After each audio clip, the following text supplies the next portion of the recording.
So if you ask the normal person, hey, what do you think of saturated fat?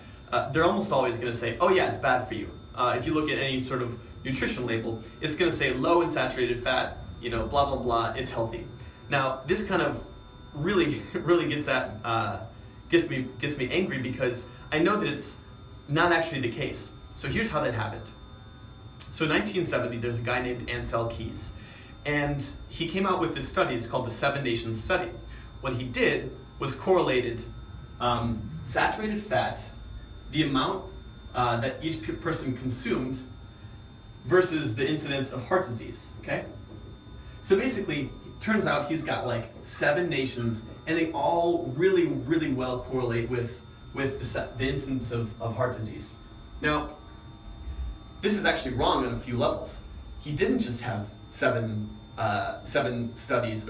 nations to get data off of. He actually cherry-picked the only 7 that fit with his hypothesis. He actually had 21 that he could have had, but he actually just didn't even use them so that he could create a really nice linear graph saying that saturated fat was highly correlated with heart disease.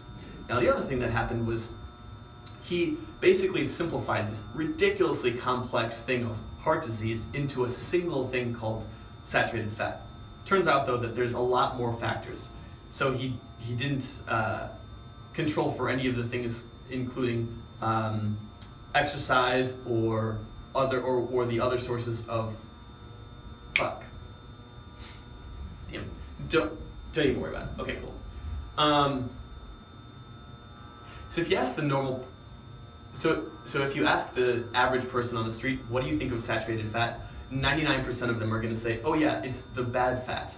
And unfortunately, this has been propagated for a long time, and it's not true. Here's how it happened. In 1970, there's a guy named Ancel Keys, and he was a doctor who was quite influential. He came up with a study called the 7 Nations Study.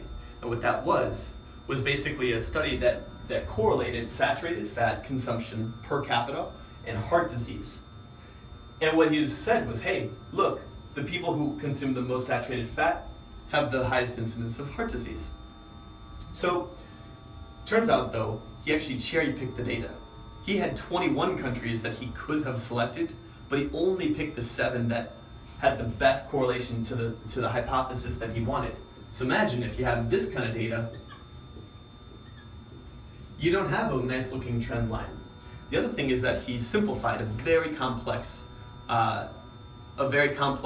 issue such as heart disease into a single thing called saturated fat. This is correlation, it's not causation, and the two aren't the same.